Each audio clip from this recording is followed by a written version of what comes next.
नमस्कार विद्यार्थी मित्रांनो. इयत्ता 5वी विषय परिसर अभ्यास भाग 1 पाठ क्रमांक 4 पर्यावरणाचे संतुलन. आपण या पाठाचा अर्धा भाग मागच्या व्हिडिओमध्ये पाहिला. पर्यावरण म्हणजे काय, जैवविविधता म्हणजे काय याचा आपण अभ्यास केला. आज आपण या पाठामध्ये अन्न साखळी, पर्यावरणाचे संतुलन कसे राखायचे या घटकांचा अभ्यास करूया. अन्न साखळी, खालील चित्रे पहा. इथे आपल्याला सूर्य दिला आहे. सूर्याच्या खाली गवत आहे. गवताच्या शेजारी नाकतोडा आहे आणि नाकतोड्याच्या खाली एक पक्षी दिलेला आहे. जमिनीतील अन्न पाणी शोषून गवत वाढते. सूर्याच्या मदतीने गवत वाढते. मग त्या गवतावर नाकतोडे बसतात आणि वनस्पती खातात नाकतोडे. आणि नाकतोड्याला पक्षी खातो. नाकतोडा गवत व पाणी खातो, नाकतोड्याला पक्षी खातो. मग पक्ष्यांना कोण खात असेल? विचार करा. पक्ष्यांना, छोट्या पक्ष्यांना मोठे पक्षी खातात. किंवा मांजरे पण पक्ष्यांची शिकार करतात. मांजरेही पक्षी पकडतात आणि काही माणसेही पक्ष्यांची शिकार करून खातात. वनस्पतींचे अन्न कोणते तुम्हाला माहित आहे का? आता वनस्पती वाढतात म्हणजे कशा वाढतात? तर ते मातीतील पाणी आणि क्षार हे वनस्पतींचे अन्न आहे. ते जमिनीतील पाणी आणि क्षार शोषून घेतं आणि मग वनस्पतींची वाढ होत असते. सूर्यप्रकाशाच्या मदतीने वनस्पती अन्न तयार करतात. याची माहिती आपण पुढे घेणार आहोत. साखळीत अनेक कड्या आहेत. यातील कड्या सुट्या झाल्या तर त्याला साखळी म्हणता येईल का? साखळीतील प्रत्येक कडी एक संपूर्ण वस्तू असली तरी ती मागे व पुढे असलेल्या कड्यांना जोडलेली असते.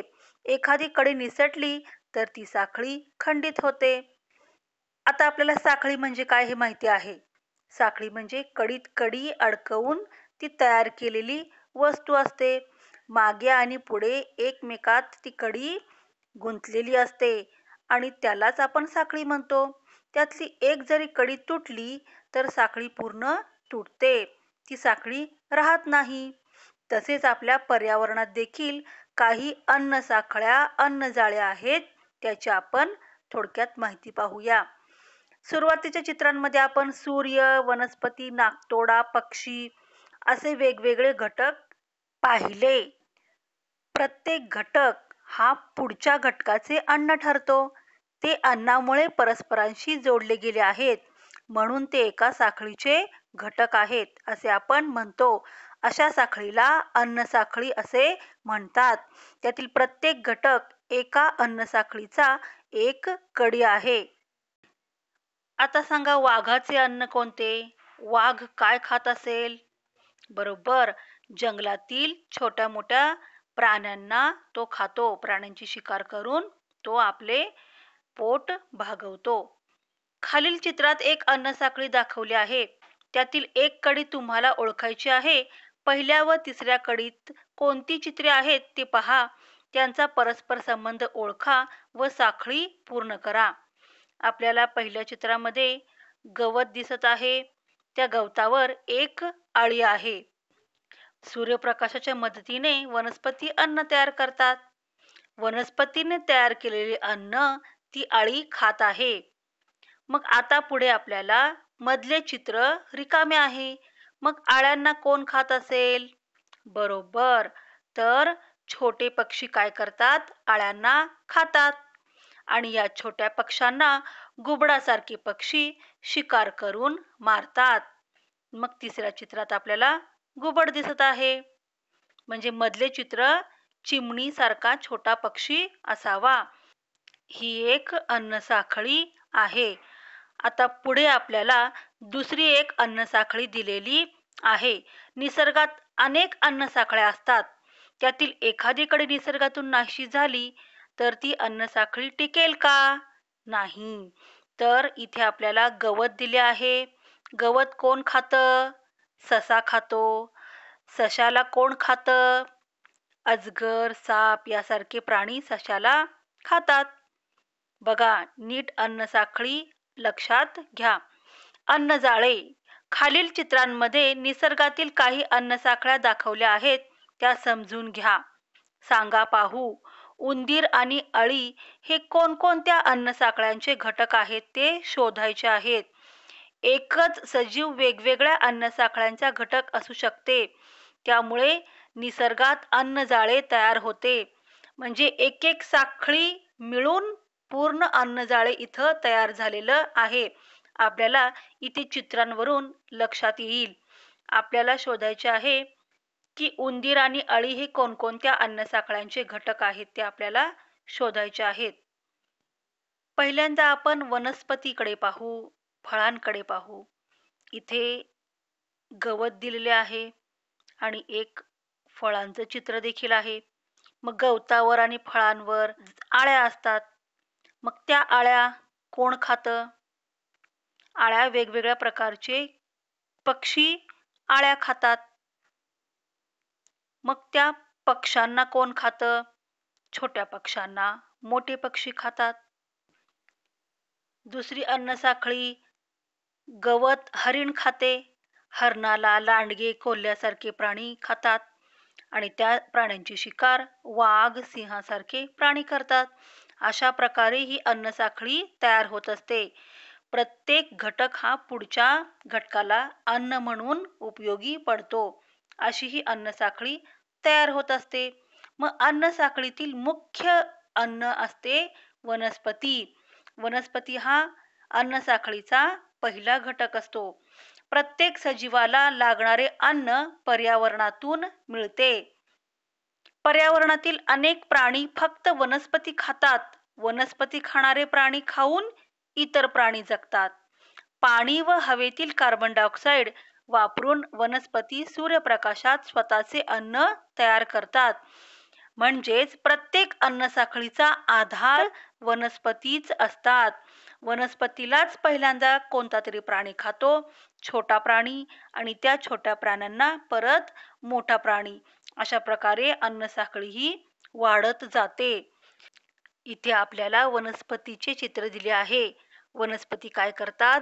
जमिनीतील पाणी, क्षार हे शोषून घेतात आणि सूर्यप्रकाशाच्या मदतीने आपल्याला स्वतःचे अन्न ते तयार करतात. आणि वनस्पती हे ऑक्सिजन दुसऱ्यांना देतात आणि कार्बन डायऑक्साईड काय करतात? स्वतः घेतात. म्हणून आपण ऑक्सिजन आपल्याला मिळण्यासाठी खूप झाडे लावली पाहिजेत. पर्यावरणाचे संतुलन कसे राखायचे ते पाहू. आपल्या पर्यावरणात अनेक अन्नसाखळ्या असतात. पर्यावरणातील अन्नसाखळ्यांमुळे प्रत्येक सजीवाला अन्न मिळत राहते व तो जगत राहतो. आता पालापाचोळा, प्राण्यांची मृत शरीरे, मलमूत्र हे पदार्थ कुजवण्याचे काम मातीमध्ये असणारे सूक्ष्मजीव करत असतात. म्हणजे आपण शेताला, पिकांना जी खत घालतो, ती खत जमिनीच्या खाली कुजून कुजून आळ्या हे खत तयार करत असतात आणि तेच खत आपण आपल्या पिकांना, शेताला घालत असतो.